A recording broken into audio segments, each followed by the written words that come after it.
Hello everyone, I am Feminista Jones, and today I want to talk about my thoughts on why the erasure of black women and girls from the discussions about police brutality is, or may be, more about racism than it is about sexism. And I've been thinking about this. I was going to write a blog, but I didn't feel like typing. And I used to make a lot of videos, so I want to kind of get back to that. And I feel like it's way better to convey my tone, my thought, my sentiment through this format. So I'm hoping that this makes sense to people. I'm going to see if I can have it transcribed for the hearing impaired and the deaf community as well. So I've been thinking about this, and those of you who know me know that I do a lot of advocacy and activism around issues related to black women and girls. I focus on the black community as a whole, but I really dig in when it comes to black women and girls. And I think that's because I noticed a lack of representation or this idea that we come second after our boys and our men. And I'm raising a son. I have an 8-year-old son, and I understand, like no one else, the value of protecting our sons, particularly from the racism that we see in our schools, that we see with the police, that we see on the streets. I mean, stuff within our community, stuff even within our homes are really damaging to all of our children, and our boys definitely need special attention. And that's why I'm glad that there are programs like My Brother's Keeper, or initiatives, I should say, like My Brother's Keeper, and why there's a lot of advocates out there that are really pushing to look at the condition of black boys and black men in America. The country, the world, really has been talking about police brutality in America. Now, we all know that this is something that's been going on for centuries. State violence against black people is nothing new. It's well documented, it's been well studied, people have been talking about it endlessly. However, it seems that since, I'd say within the last 4 years or so, maybe 6 years or so, it seems to be an uptick, right, in the violence against state violence against unarmed black people. And I don't know if it's that it's an uptick in the violence or just that we are learning more about it because we have social media, right? And social media gives us instant access to things. Like somebody could get shot and within a couple of hours, we are there on the scene. There's pictures, there's news, there's reporting from so many outlets. Like it's almost like we're in the moment watching it happen live. And news was never like that before. So who knows how many people have been shot and killed by police that have been unarmed, the stories that we haven't heard. And I just want to kind of take a couple of seconds to really just reflect on those people because I think that those names that we don't know are important. But we do know some names. And when we talk and have these discussions, we've been hearing a lot of names, and names that you should be familiar with at this point. Michael Brown out of Ferguson, Missouri. Tamir Rice, recently a 12-year-old boy that was killed. Eric Garner was choked by NYPD earlier this summer, father of 6. You've got people like Akai Gurley, who was just shot in the New York City hallways. You've got Ayanna Stanley Jones, a young girl. She was 7 when she was asleep and killed during a police raid.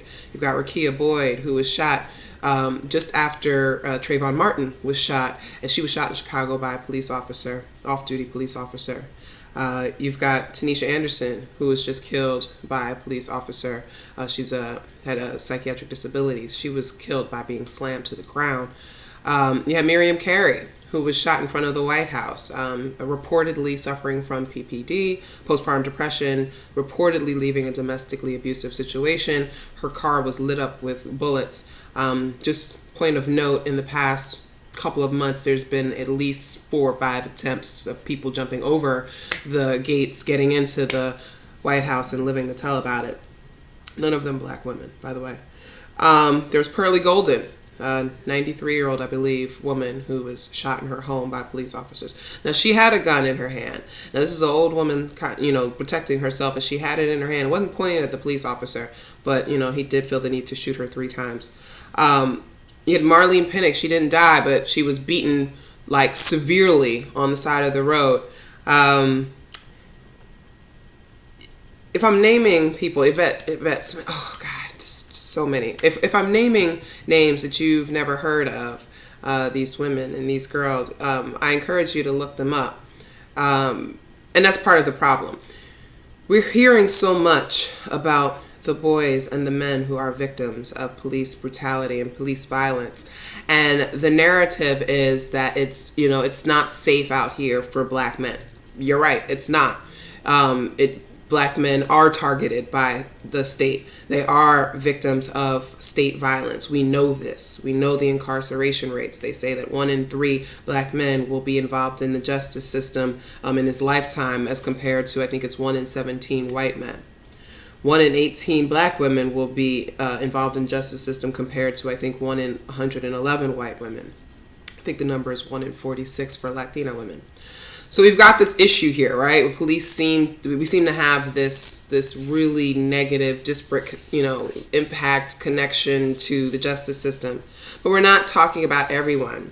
We're not talking about girls and women. We're not talking about transgender individuals. We're not mentioning queer people. We're not really doing anything but focusing on black, cisgendered, heterosexual men. And I have a thought about that. I mean, I've had a lot of discussions about it, and we've talked about this a little bit, but I just kind of want to get my thoughts out on video, and I'm hoping that they make sense. I had 2 pieces of chicken before I started this, so I'm hoping that my articulation is what it needs to be. Okay. And if you are a hotep nigga watching this video, I really need you to put the Willie Lynch letter down. I need you to pick up your thesaurus, and I need you to focus on what I'm saying right now and not take this as a condemnation of all black men. It's not. I'm actually speaking to the systemic issues that we have and the historical issues that we have within our entire community that may have an effect on why we all have been pretty much ignoring the girls and the women. Okay? So please don't get mad. And if you're one of those not all men people, turn the video off. You've got 7 minutes and 20 seconds of Feminista Jones. Now you can turn it off, because fuck you. Okay. So we live in a society, right? Western society, American society, where white supremacy is the standard. Whiteness is the standard. Whiteness is the norm. When you say man, it means white man. When you say woman, it means white woman. These are the standards of what it means to be an American, right? And so these Americans, by virtue of being the standard, they set the tone and they make the rules, the societal rules, and they establish the social norms about how we're supposed to live and how we're supposed to function as human beings in order to be recognized as human beings. Most of us that are not white women or white men are hyphenated Americans. We are either black American, African American, Asian American, Latino American, whatever it is. We're not just Americans, right? Because Americans are white people. So in the setting of the standard, right, there's this idea of the family.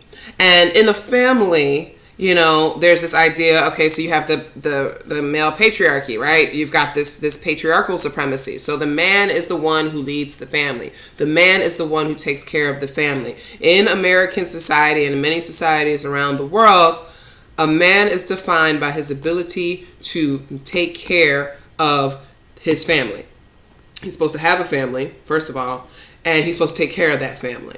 So he's judged by his ability to do both. Right? So it's even down to the basic things of, what makes a man more attractive as a partner to be able to create a family, to be able to take care of it. So that's why people tend to prefer taller men. They prefer men with more money, bigger penises, whatever it is, right?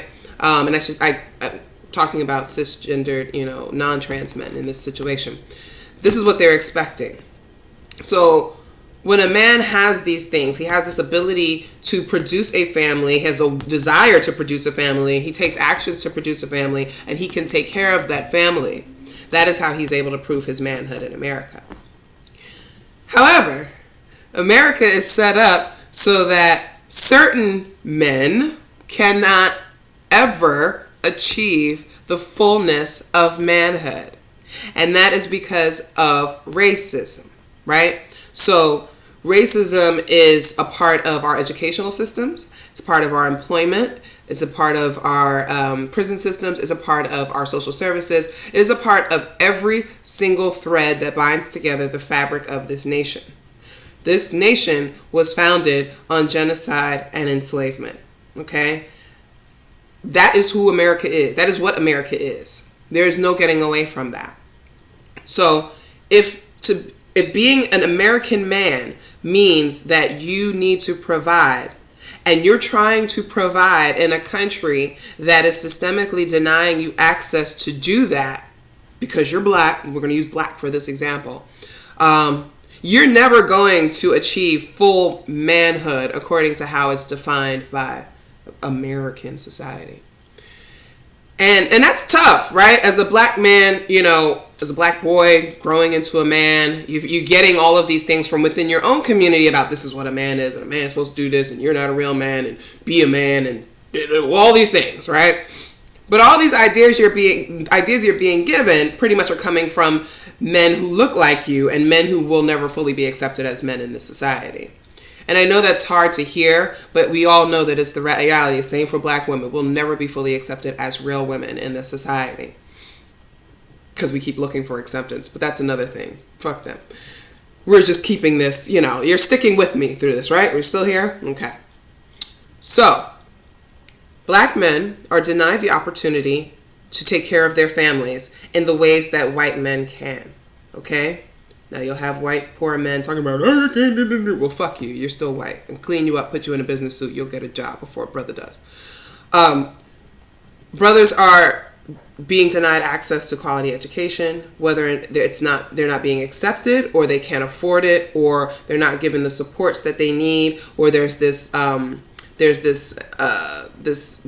demand that they take care of their families, even at a college age. I've encountered so many brothers in my days who have had to leave college after 1 or 2 years because their mothers needed them to come home and work and help with their younger siblings and things like that. So there's a lot of things that go into why black men maybe have to drop out of school. And again, that's sexism. That is patriarchy. That is the demand that the men are supposed to work and take care of the families, right? So sending a man to college is almost like it's a waste of money if he's not investing that into getting a job that he can come back and take care of his family, right?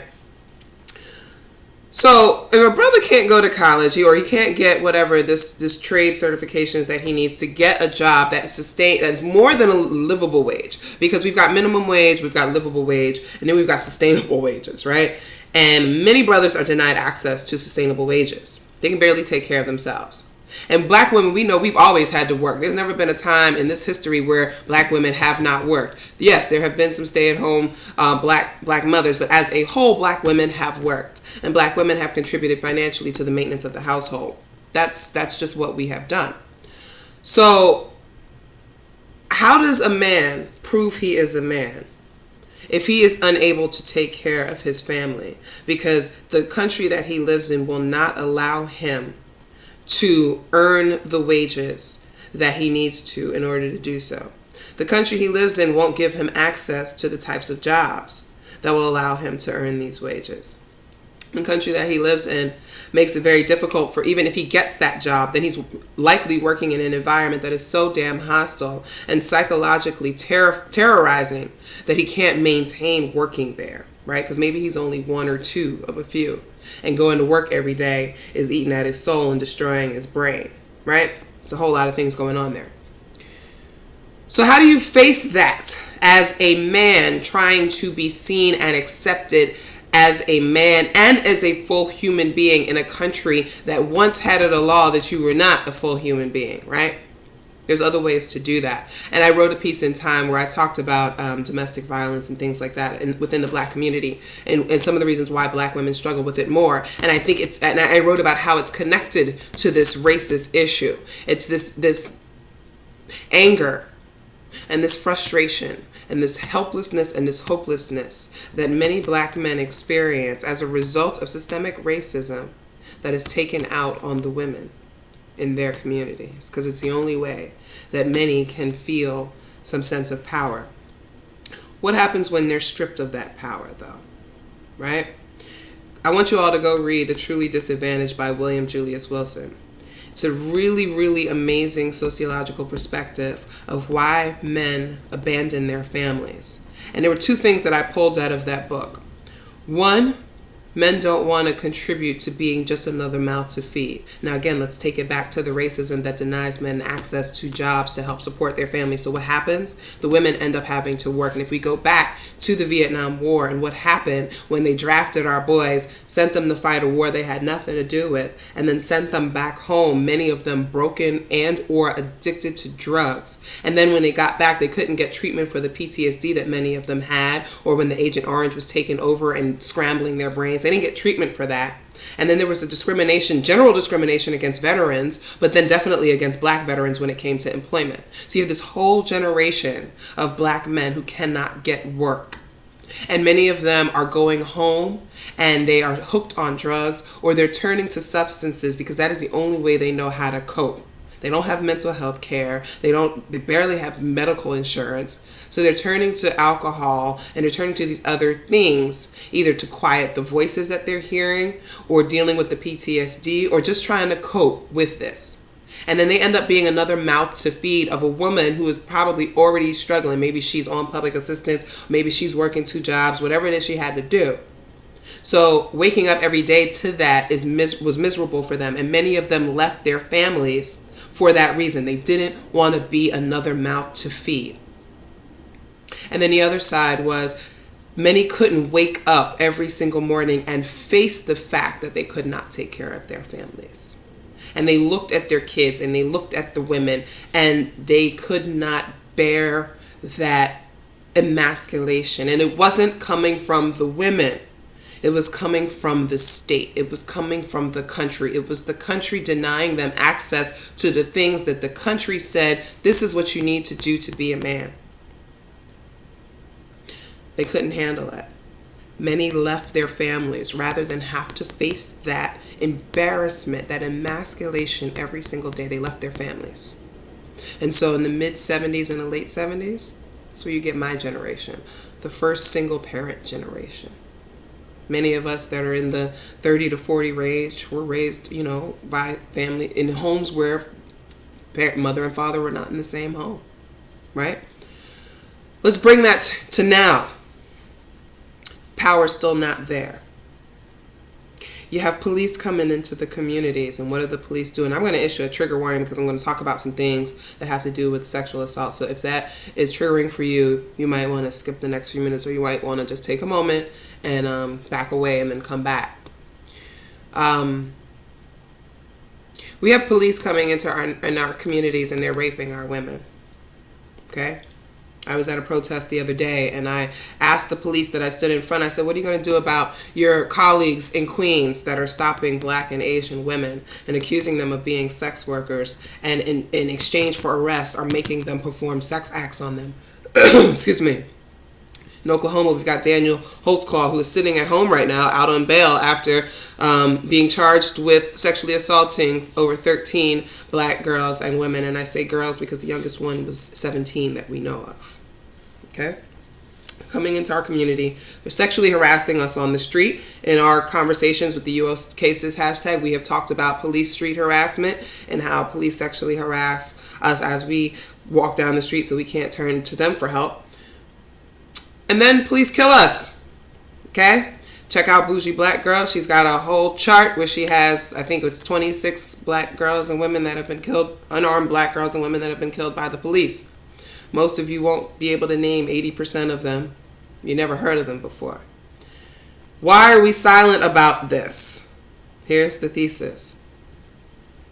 It is embarrassing for black men to admit they cannot protect their own women from police violence.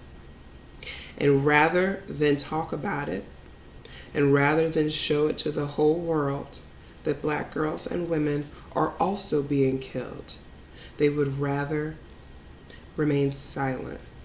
Because for some, it is embarrassing that they can't protect their own girls and women from police.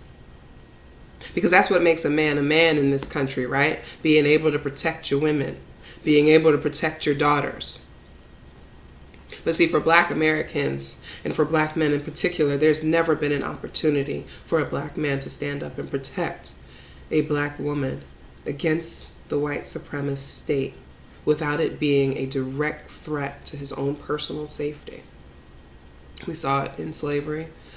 We saw it in Jim Crow. We've seen it in every period that we've been here. When Black men stand up and defend Black women and girls to white men, particularly, or white women, because there were some horrible, horrible, horrible white women in history, they face their own violence. They could die for that. And over time, as a preservation, you have parents teaching their kids, she ain't worth it. She's not worth your life. Because for a Black man, the cost of defending a woman is way greater than for a white man. For a white man, it's a valiant act. It's an act of bullshit-ass chivalry. But for a Black man, it could cost him his life. So as a self-preservation kind of thing, and I've talked to men about that, I'm not pulling this out of my ass, a lot of men have said that they were raised to dismiss Black women as not being worth it. They're not worth the trouble because you can get killed, right? So here you have police coming in and they're raping, sexually harassing, sexually assaulting, and killing Black girls and women. And Black men can't do anything about it because police are killing them too. Now, how does that make you feel as a man? To know that a police officer is standing right in front of you and may have a gun to your woman's head and you can't do shit. If you try to defend her, you're probably going to die yourself. So perhaps it's a coping mechanism for some. And this is not just for men, this is for women too. Perhaps it's a coping mechanism for those of us who want to believe in the strength and leadership of Black men in our communities and in this world. To not have to face the fact that they can't protect us from the police. So maybe it's easier to focus on saving our sons, because that's a very patriarchal narrative. And that is where the sexism comes in, and that is where the gender issues come in. It's about protecting the sons, and President Obama does this a lot. A lot of people do this. If you build strong boys to become strong husbands and strong fathers, then we can save the Black community by strengthening the Black family. Perhaps that's one way. But what if a boy doesn't want to be a father or a husband? What if that's not what he wants to do? What if a girl doesn't want to be a wife or a mother? What if people just want to exist and be free and not have to change and alter their own lives to make racism stop?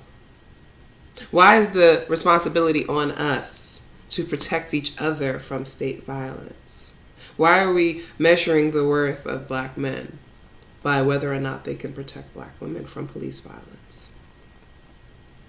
That's a rather white supremacist patriarchal narrative. We don't really need to give into that. And I think one of the things that's amazing about feminism is that we don't charge men with those responsibilities simply because they're men.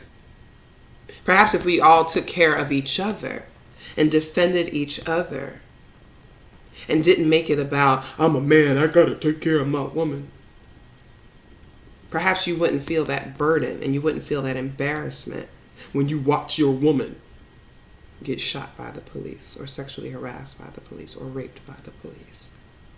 And perhaps that would not lead us to not talking about it, because you're not striving to achieve this idea of manhood that has been constructed by this white supremacist model.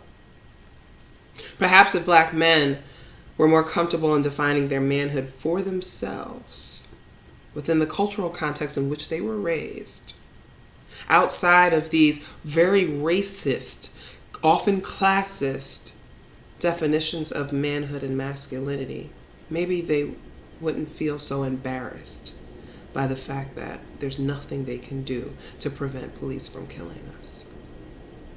So I just had some thoughts about that. I I'm always open to your thoughts. I'm hoping that you are listening to this and kind of with an open mind and not on the, oh, I'm just going to rant and I'm going to tweet her some really shit about threatening to kill her and she needs to be raped and she's a CIA agent and, you know, she's a plant trying to destroy the black community. And all that dumb shit that y'all keep tweeting me, making yourselves look like fools to the entire world. Y'all know I got 40,000 fucking followers. Like, if I retweet you, you look stupid for the whole world. I've got like a 1.5 million reach. You're going to look stupid to a lot of people. So think before you tweet and try to digest some of the things that I'm saying here. Because what I'm saying is that I'm not making this about a black men don't want to acknowledge us kind of thing. I think most do. I think they don't know about us because we're all kind of suppressing the violence against women just in general. I mean, every time we talk about sexual violence against black girls and women, everybody's like, no, I don't believe it. I don't believe that doesn't happen. It doesn't happen. Despite all of us telling you that it has happened, right? So there's this, again, you can't protect us, even from your own fathers and brothers and cousins and uncles. So you'd rather not talk about it. You'd rather not talk and listen to all the black women in your life who say they've either been molested, sexually assaulted, forcibly raped, which that I'm just using that FBI designation, beaten, emotionally abused, all these other things. You don't want to hear that. You don't want to believe that. And if you're a person who's like, no, chances are they won't tell you anyway. So in that same way that you don't really want to hear about or you don't want to accept that black women and girls are subjected to more violence than any other group aside from Native women, Native indigenous women we're like neck and neck. But we're the violence that we're dealing with that primarily comes from within our own community. We don't want to talk about that because for those of you that are the good guys, right? Because there are so many of you that are the good guys, but you know there's very little you can do to protect us. And so sometimes I think that we just don't want to talk about it because it's hard to kind of accept that there's little that can be done. Who are we going to turn to? The police, racist ass cops who also come. I've shared a number of stories where women and men have called the police for help. Black women have called the police for help only to be raped. Or to be, black men have called the police for help only to be shot. So who do we turn to, right? So I'm thinking that we have to do more to talk about the fact that police brutality does affect more than just black, cisgendered, heterosexual men. We have to talk about its effect on queer men. We have to talk about its effect on trans men, trans women, girls, boys, women, everybody, your grandmama, everybody. And I'm hoping that maybe this video can get you to talk a little bit more about that and just to really kind of think about how sometimes the ways in which our brothers strive for manhood is not the manhood that they have constructed. It is based on a violent, savage, white supremacist ideal of what manhood and masculinity is. And we, as black people, need to never strive for anything like that. We have a community to rebuild. We have a people to heal. And we have to stop waiting for handouts from other people to do it. We have to heal ourselves. But the only way we're going to do that is if we're having these honest conversations about what is happening to us as a result of racism and the impact of white supremacy on our communities. Okay? It's not about blame. It's about understanding the core of the issues and working towards fixing that. I hope that this was okay. Check me out, feministajones.com. You find me on Twitter, feministajones, Facebook, same thing. And hey, let me know what you think. I'm open for the dialogue. I want us to carry on this conversation and maybe take it to some other levels. Okay, I know I didn't cover everything here, but we're getting on 30 minutes, so I just wanted to keep it short. My lectures are usually about a half hour, 45 minutes. So, all right, so talk to you later. All right.